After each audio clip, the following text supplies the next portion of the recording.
Bonjour à tous et bienvenue dans ce nouvel épisode de Magma Vote. On se retrouve à nouveau à l'atelier d'Aranat avec Bertrand, le propriétaire de Daranat, pour parler d'abord de l'histoire et ensuite de comment déguster le vrai chocolat.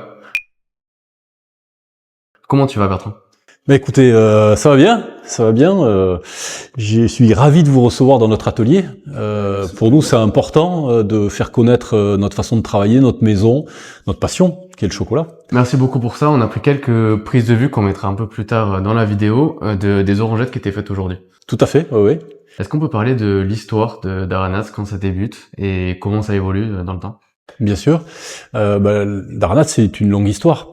C'est une maison qui a été fondée en 1890, donc il y a un peu plus de 130 ans, par les frères Daranat à Bayonne. Et ils ont commencé en faisant des gâteaux, des desserts, des biscuits et un peu de chocolat. Et au fur et à mesure du temps, ils ont développé un peu plus la partie chocolat et la partie pâte d'amande, mais on verra ça tout à l'heure. Et petit à petit, ils ont un tout petit peu abandonné la partie gâteau, enfin la partie un peu plus pâtisserie. Voilà. Donc les frères Daranat, ils ont fondé donc cette maison en 1890. Ils se sont installés dans les rues piétonnes de Bayonne. Et petit à petit, ils ont développé leur business, si je puis dire, sur la qualité de leurs produits. C'est ça qui a fait leur renommée. En 1930, donc 40 années après, ils ont décidé, parce qu'ils n'avaient pas de descendance, ils ont décidé de vendre leur chocolaterie à la famille Joshua, qui était une famille qui était dans la région de Pau, mais qui voulait s'installer sur la côte, puisque sur la côte, c'était 1930, c'était les années folles, c'était le grand développement du tourisme à Biarritz, entre autres. Et donc il y avait toute une bourgeoisie, une aristocratie qui venait de toute l'Europe pour venir ici profiter de la région, du balnéaire à Biarritz, etc. Et donc cette famille qui a racheté Daranat à cette époque-là, eux souhaitaient avoir une implantation, donc Bayonne, mais en même temps ils souhaitaient développer leur implantation à Biarritz. Et c'est comme ça que le deuxième magasin de Daranat, ça a été développé à Biarritz, avenue Foch. Il est toujours au même endroit, il n'a pas bougé. Comme celui de Bayonne, d'ailleurs, ils n'ont pas bougé. Si un jour vous avez l'occasion d'aller visiter ces magasins, vous verrez que, ou même vous pouvez le voir sur le site internet, il y a des photos, ils n'ont pas bougé. Il y a encore à Bayonne les lustres en cristal, une partie des mobiliers d'époque, des cuivres. Il y a sur la vitrine, au-dessus de la vitrine, une magnifique parure en pâte de verre en haut des vitrines, qui est une pâte de verre, enfin c'est une pièce de musée quoi, c'est un truc incroyable. À Biarritz, vous avez des meubles type basque, mais des années 30 qui ont pas bougé, qui sont toujours les mêmes. Donc franchement, ça vaut le coup d'œil juste pour le côté esthétique du magasin. Voilà, c'est un côté un peu bonbonnière. Enfin voilà, c'est un magasin qui chacun est dans son époque. Celui de Bayonne, c'est 1900. Celui de Biarritz, 1930, voilà. C'est authentique. Alors complètement authentique. C'est pour ça, rien que pour la visite, ça vaut le coup. Et ensuite, donc cette famille Joshua a gardé Daranat pendant des années jusqu'en 2014. C'est au moment où moi j'ai repris cette maison. Mes parents étaient déjà clients chez Daranat, mes grands-parents aussi. Donc vous voyez, c'est un peu voilà. Daranat, c'est quand même quelque chose qui est important à Bayonne et à Biarritz. Ça fait partie de ces grandes maisons qui ont évolué dans le temps. En même temps que les familles se sont agrandies, ça fait partie de la vie des gens. Il y a encore des gens qui nous ramènent aujourd'hui des boîtes de chocolat Daranat, des boîtes marquées Daranat, qu'ils trouvent dans les placards où la grand-mère avait gardé la boîte pour mettre les boutons pour les chemises, la couture, etc. Donc c'est hyper drôle, hein. Des fois on retrouve des trucs dedans et tout. Ils nous ramènent ça au magasin en disant on a retrouvé ça quand on a déménagé la maison, peut-être que ça vous fait plaisir de l'avoir. Donc chez Daranat, on a d'ailleurs dans la vitrine à Bayonne, on a une petite vitrine musée, une petite vitrine comme ça, hein, musée avec des boîtes d'époque qui sont il y en a de toutes les époques, qu'on a eu en retour ou qu'on a gardé dans nos stocks. Enfin voilà, il y a un petit côté musée. Voilà. Et donc quand la famille Joshua, quand j'ai repris cette maison à la famille Joshua en 2014, moi ma volonté c'était de développer et de faire perdurer cette histoire du chocolat de Bayonne, l'histoire de cette maison, la qualité des produits, voilà, moi je me suis beaucoup investi dans cet axe-là, et j'ai cherché à développer des nouvelles recettes, mais toujours en respectant l'historique. Ça, c'est hyper important.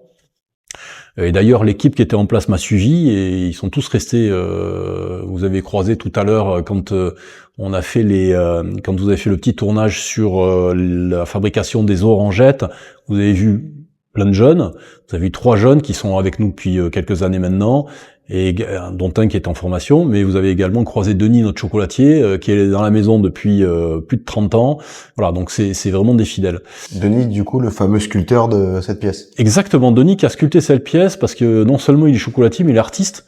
C'est important d'avoir une patte, une touche artistique, créative, parce que dans notre métier, certes, il faut qu'on produise, donc c'est important. Produire, c'est de la technique, de la rigueur, du savoir-faire, mais il faut aussi de la créativité. On y reviendra peut-être tout à l'heure quand on parlera du goût, parce que c'est une des bases qui est importante pour nous, les assemblages de chocolat. Mais ça, on va revenir après, c'est un autre chapitre. Voilà. Et donc, en reprenant cette maison, pour en revenir à l'historique de la maison, j'ai repris cette maison, et assez rapidement, mon fils aîné s'y intéressait. Il avait fait une école de commerce, il a voyagé dans le monde entier, mais en revenant ici, alors ça l'a passionné. Il s'est dit non, mais ça, franchement, qu'est-ce que je fais Je veux dire, il faut que je reste là, quoi. C'est pourquoi aller au bout du monde vivre une aventure alors que je peux la vivre ici chez Daranats. Donc il s'est impliqué, il a repris des études, il a fait un CAP de chocolatier, il a il s'est reconverti en quelque sorte, parce que il veut reprendre la maison. Et donc là, j'ai pas tout à fait l'âge de prendre ma retraite, mais ça va pas tarder. Et donc l'idée, c'est de lui transmettre la maison. Et j'aurais plaisir de lui transmettre, parce qu'il a ce goût de conserver cette mémoire, cette histoire de la maison, cette histoire du chocolat de Bayonne. Il y a une passion de produit derrière ça. Voilà, c'est tout un savoir-faire. Et ça, pour moi, c'est hyper important de transmettre cette maison à quelqu'un. C'est une maison qui est familiale. Finalement, sur 130 ans, on n'est que le 3e propriétaire. C'est rien. C'est rien. À chaque fois, c'est des générations qui fassent 40 ans pour la première, quasiment 80 ans pour la deuxième. Il y a eu plusieurs générations chez les Joshua avant nous. Là, on est bien parti pour en faire une pour moi. Avec mon fils, ça fera une deuxième. Peut-être que mon petit-fils reprendra derrière. Enfin voilà, nous, on s'inscrit dans le temps, dans la durée. Voilà, on cherche pas à aller vite. Voilà, on veut faire les choses bien. Voilà un petit peu pour cerner un petit peu le fil historique de la maison d'Aranats. Ensuite, ce qu'on peut dire aussi sur la maison d'Aranats, c'est qu'elle a marqué la vie gastronomique bayonnaise, si on puisse dire, avec 2 choses, 2 grands métiers qu'on a su faire perdurer. C'est le chocolat, on en a parlé, et c'est aussi les pâtes d'amande. Voilà, c'est les 2 grands piliers de Daranats. Alors, on parle surtout du chocolat aujourd'hui, mais les pâtes d'amande sont importantes aussi. On est spécialité de pâtes d'amande fraîches, qu'on est les seuls à faire. Voilà, c'est vraiment spécial. On est même, les frères d'Aranats avaient été récompensés dans un concours de gastronomie en 1924, donc il y a un siècle, pile poil, par rapport au JO de Paris. C'était mon repère. Voilà, et ces pâtes d'amande on continue à les fabriquer. On a même relancé les macarons à partir de cette pâte d'amande fraîche. Voilà, on a des spécialités de pâtes d'amande. On fait pas que le chocolat. D'accord. On fait aussi des biscuits, on fait d'autres spécialités qui vont autour, qui permettent aux clients, quand ils viennent au magasin, de pouvoir découvrir d'autres produits, toujours avec le même objectif, la qualité, le goût, la qualité. Voilà. On va mettre en avant donc les orangettes qui étaient en cours de fabrication tout à l'heure dans les machines qu'il y a juste à côté de nous.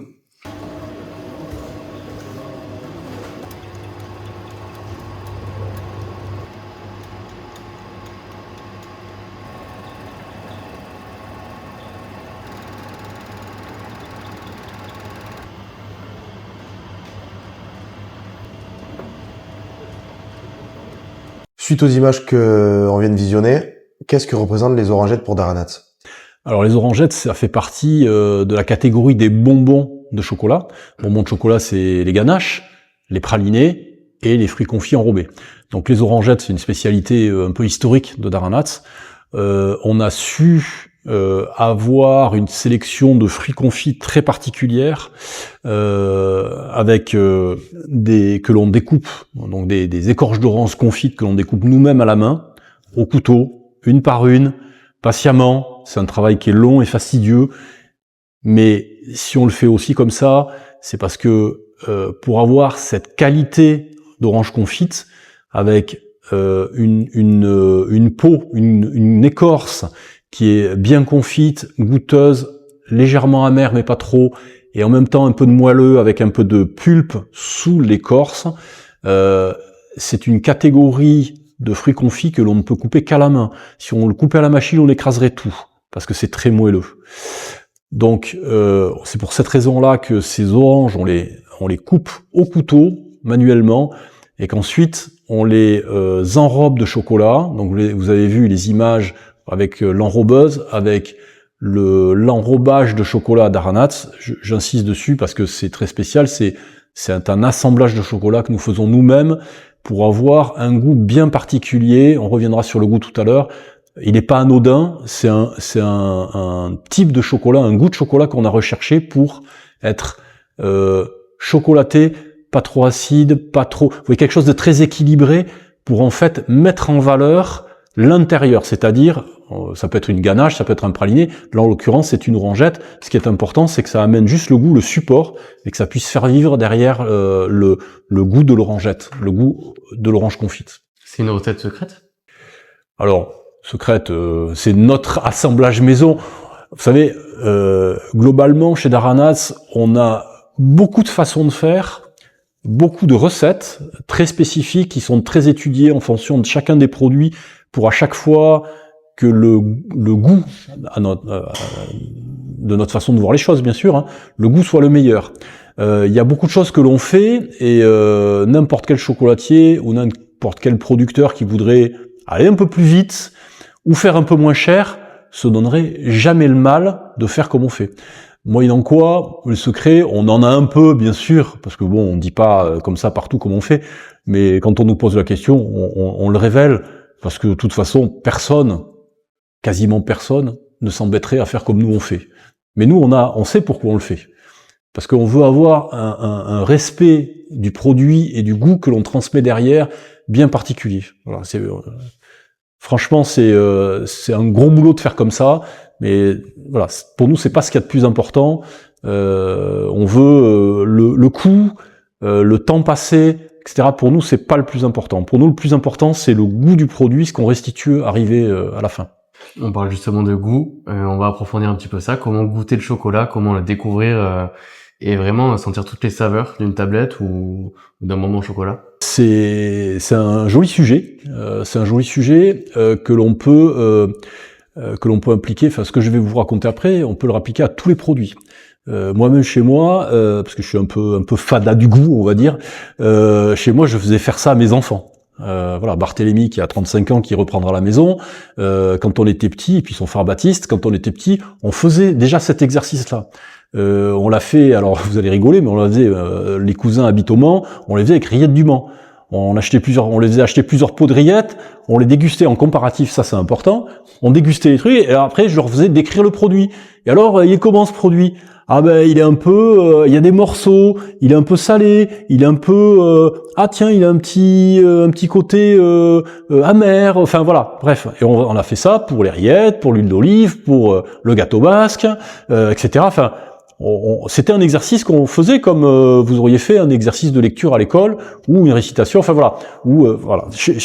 Nous on joue à ça. C'était un des jeux. C'est quand même plus agréable la dégustation que l'exercice de lecture. Ouais. Et puis en plus ça anime les repas. Voilà, si c'est pour demander aux enfants, bah qu'est-ce que t'as fait à l'école, des fois c'est pas très drôle, quoi. Voilà. Donc là, c'était un jeu, et voilà. Et donc la base de ce jeu-là, c'est ce qu'on appelle la dégustation organoleptique. Alors c'est un peu technique. Je vais essayer de pas rentrer dans les points techniques de la dégustation, mais il y a quand même quelques bases à savoir. La première, c'est une base anatomique. Quand vous goûtez un produit, vous le mettez dans la bouche. Bon, vous avez bien sûr, vous le regardez. Vous regardez, la couleur peut être une indication. Rien qu'en regardant, vous pouvez savoir s'il est au lait ou s'il est noir, c'est important. Quand il est noir, voilà, vous avez différentes couleurs dans le chocolat, dans la couleur noire, vous pouvez marron foncé, noir, etc. Il est brillant, voilà, toutes ces choses-là. Il y a les notions de texture. Est-ce que quand je vais le mettre en bouche, il va être fondant, cassant, granuleux, etc. Donc est-ce qu'il est lisse à la fonte? Donc vous voyez, ça peut être assez technique. L'idée, c'est de décrire le goût du produit. Ça permet de se faire de se construire une mémoire du produit, une mémoire du goût. Après, donc on a parlé du visuel, on a parlé de la texture. On va parler plus spécifiquement du goût et de l'odeur. Alors, le goût.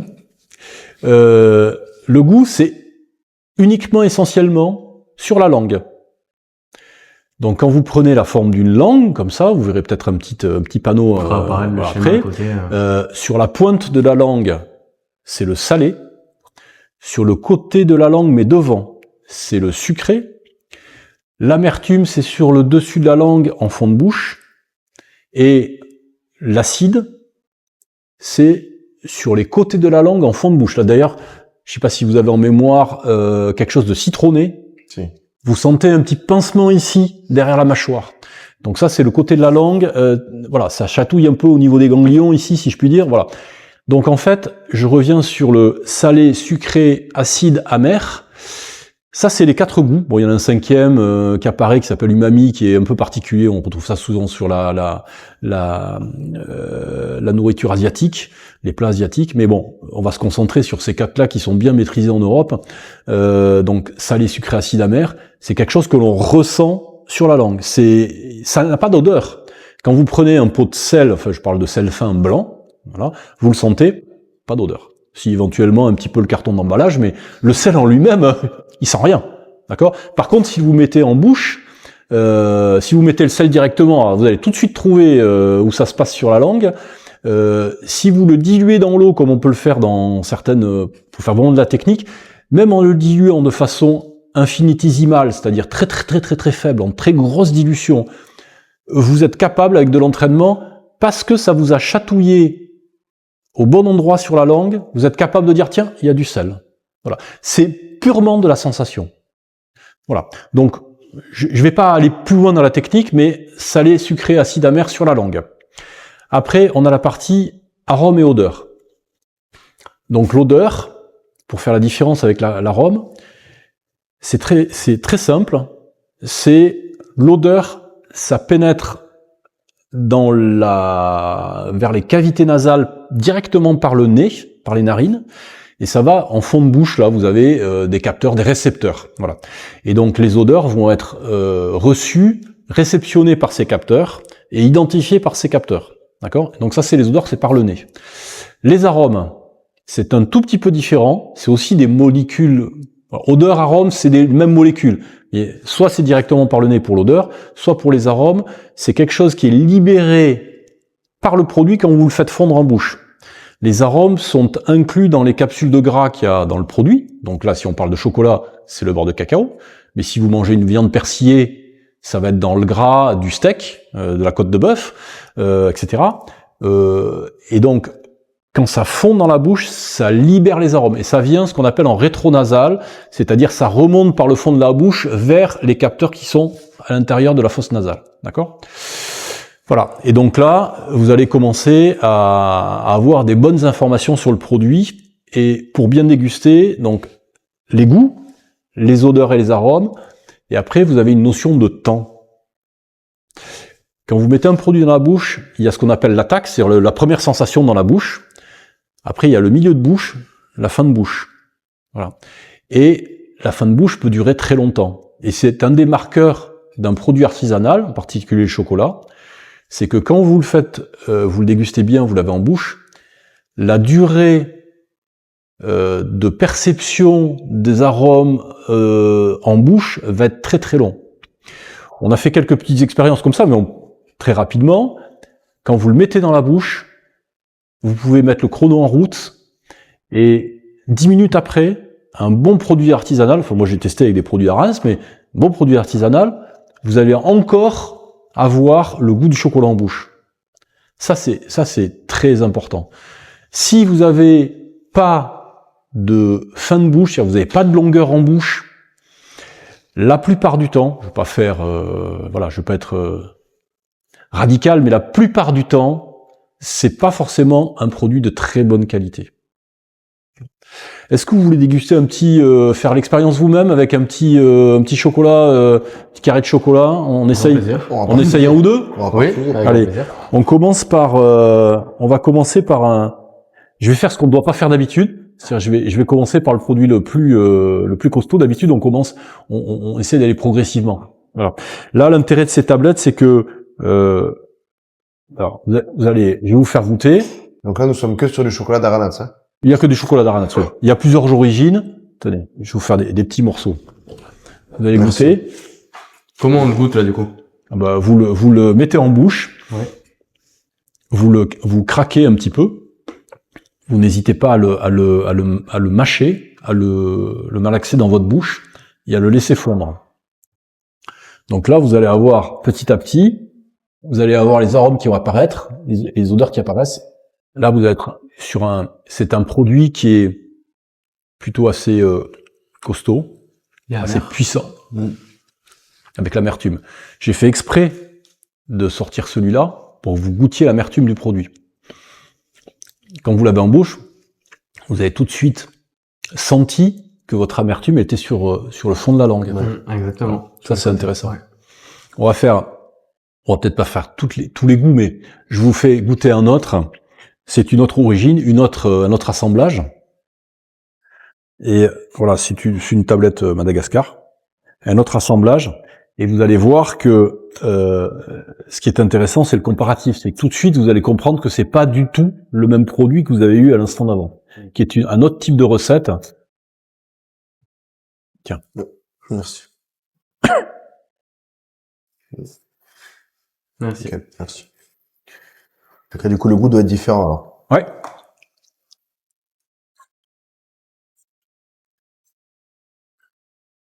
Vous faites fondre. Ah ouais. Et là, tout d'un coup, c'est autre chose. Beaucoup plus doux. Ouais, plus doux. Beaucoup plus doux. Voilà. Et là, vous allez avoir le côté acidulé, un peu fruité, un peu fruit rouge, qui n'a rien à voir avec ce que vous avez vu tout à l'heure, qui était plutôt amertume. Voilà. Donc on fait. La différence est folle, ouais. Voilà. La différence est très marquée. Donc en fait, la question qui est souvent posée, c'est pour vous, c'est quoi le meilleur chocolat? Moi j'ai pas de meilleur chocolat, hein. Le meilleur chocolat, c'est celui que vous aimez déjà. Mais pour savoir ce qu'on aime, il faut déguster en comparatif. Et moi je recommande toujours déguster plusieurs produits avec des caractéristiques différentes. Faites-le chez moi, chez Daranats, mais faites-le chez les autres aussi. Enfin, chez les autres artisans chocolatiers. Voilà, parce que ça vous permet, chacun a sa façon de faire, chacun a sa vision des choses, chacun a sa façon de construire une recette de chocolat. Construire une recette de chocolat, c'est pas je vais prendre un peu de ça, voilà, et puis on va sortir quelque chose. Il y a un raisonnement derrière en se disant tiens, dans ma gamme par exemple, j'ai un produit qui est amer, j'ai un produit qui est plutôt sur l'amertume, celui-là plutôt sur l'acidulé fruité. Tiens, je vais faire comme on a fait l'exercice pour Bayonne Fête son chocolat, on avait fait une tablette artisan créateur avec comme on le fait à Bayonne avec des assemblages de chocolat. Donc on avait créé ce chocolat-là avec l'objectif d'avoir quelque chose de super équilibré, hyper fin, hyper délicat. Là je vous donne envie, là je sens. Je sens que on va la déguster alors. La dernière, allez. Voilà. Si tu me prends par les sentiments. Ouais.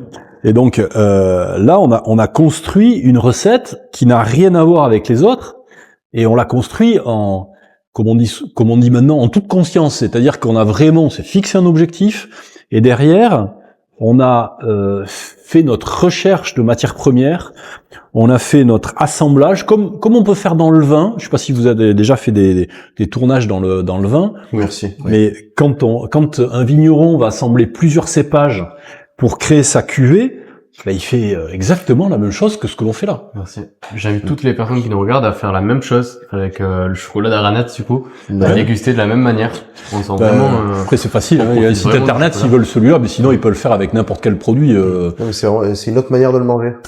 Ouais, mais en fait, il y a des gens qui se disent ouais, non mais quand même, j'ai trouvé beaucoup moins cher au supermarché. Peut-être. Le goût n'est pas le même. On parle pas de la même chose.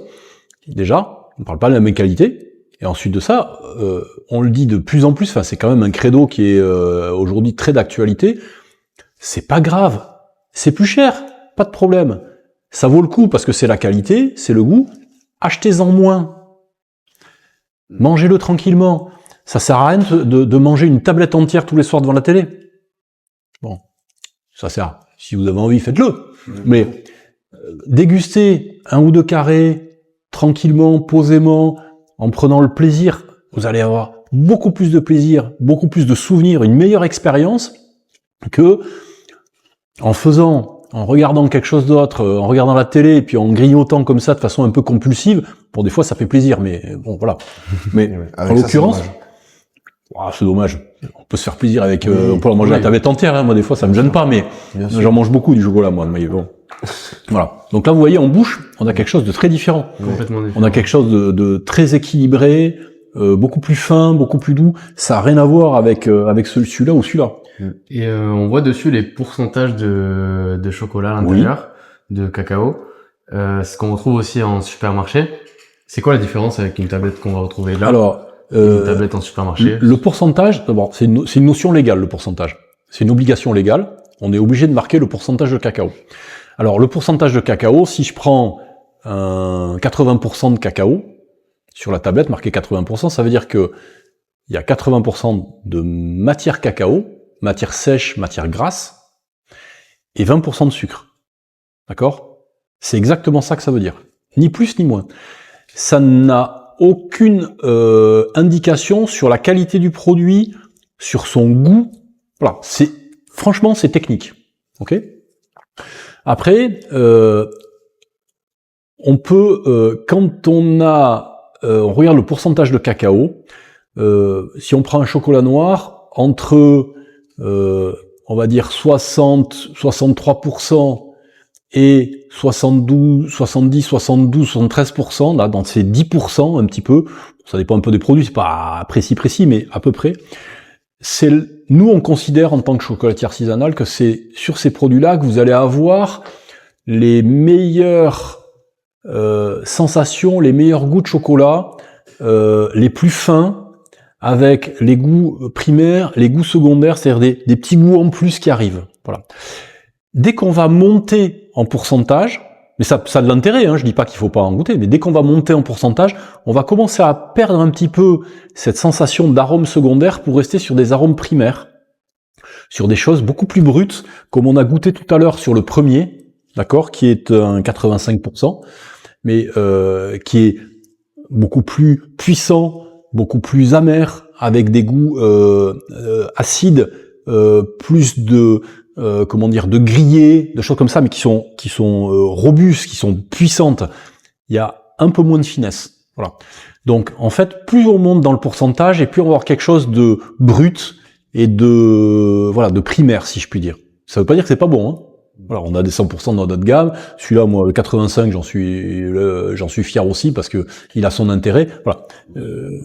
Mais si on veut vraiment quelque chose dans la pure finesse, dans la pure délicatesse, il faut pas hésiter à descendre accepter, d'avoir un pourcentage. Nous, le pourcentage, on le met parce que c'est légal, mais très honnêtement, on s'y accroche pas. C'est pas ça qui nous intéresse. Ce qui nous intéresse, c'est le goût du produit, les arômes, etc.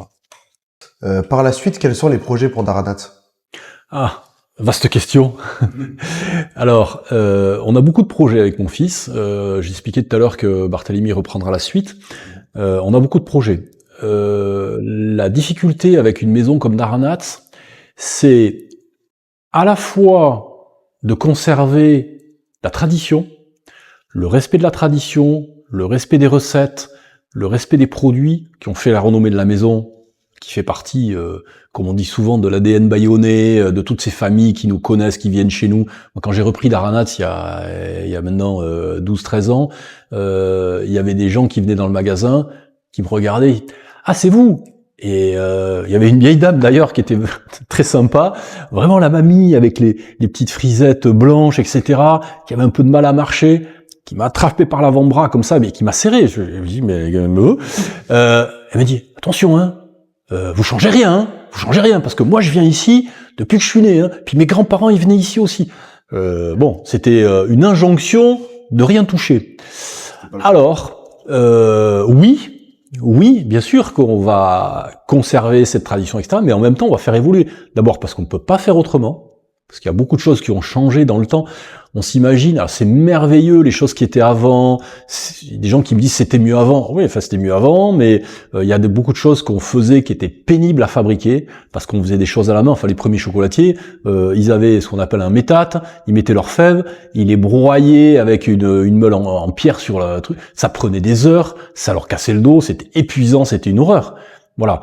Donc ça c'était le siècle dernier. Nous aujourd'hui, on a des techniques de fabrication qui respectent le produit, mais qui permettent aussi d'avoir pour chacun des employés d'Aranats, des participants, une vie au travail qui est respectueuse, normale, voilà. Donc ça c'est important. Donc il faut qu'on respecte la tradition, mais il faut qu'on évolue en même temps.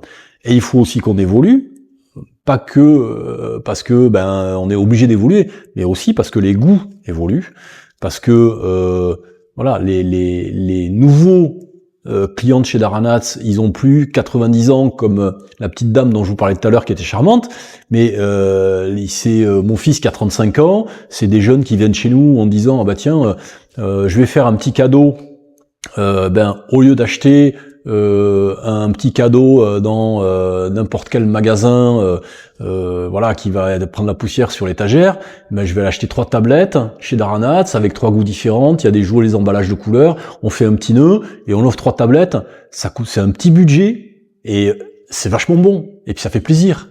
Voilà, donc bon, on a plein de projets, on veut garder Daranats tel que c'est aujourd'hui dans la tradition, mais en même temps on va chercher à s'adapter aux nouvelles générations en faisant partager notre savoir-faire sur le goût, sur l'assemblage, sur notre exigence sur la qualité et sur les produits, mais en même temps, on va essayer de faire déguster de nouvelles recettes. Donc on crée des nouvelles recettes tout le temps.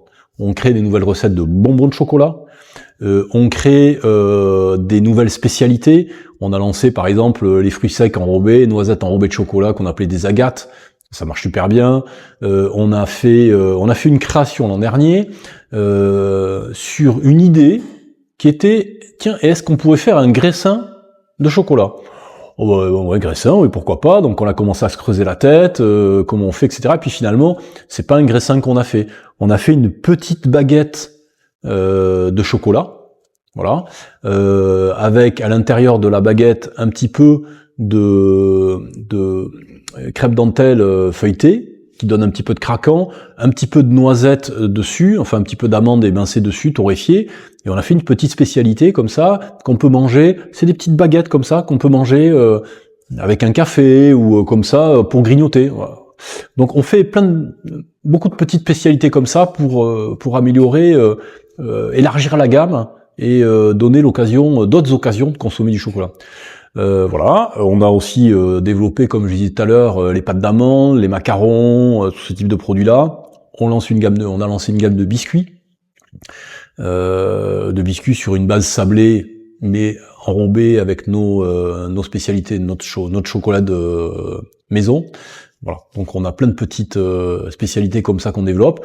Et puis on a ouvert un 3e magasin à Biarritz. Il y a 2 ans, qui est dans le quartier Saint-Charles, qui est pour le coup tout à fait moderne. Et on se dit que peut-être dans l'avenir on pourra en ouvrir un autre, on sait pas encore, voilà. Donc, mais on prend le temps. Chez Daranats, on prend toujours le temps. Très bien, c'est important. Comment on peut suivre Daranats? Alors, c'est pas compliqué. On peut suivre Daranats par le site Daranats, sur les réseaux, puisqu'on a Daranats sur Instagram. Je crois qu'on l'a sur Facebook, et récemment on a ouvert une petite chaîne YouTube pour pouvoir mettre nos pubs. parce qu'on fait un peu de publicité, on a fait un ou deux tournages sur les fabrications dans l'atelier, voilà, donc il y a des choses assez sympas, voilà, que vous pouvez voir sur la chaîne YouTube, c'est daranats.com, de toute façon, donc voilà, le site daranats.com. Très bien. D'accord, très bien. Ben, Voilà. ouais, merci beaucoup. Et puis, Merci pour la dégustation. Ben, c'était un plaisir en tout cas de vous recevoir. Merci beaucoup. Pour notre part, n'hésitez pas à nous suivre sur Instagram, Facebook, TikTok, LinkedIn, à magme-média. N'hésitez pas à vous abonner à cette chaîne YouTube, à liker, à activer la petite cloche pour ne rien louper. Et on se retrouve pour un prochain épisode. Ciao.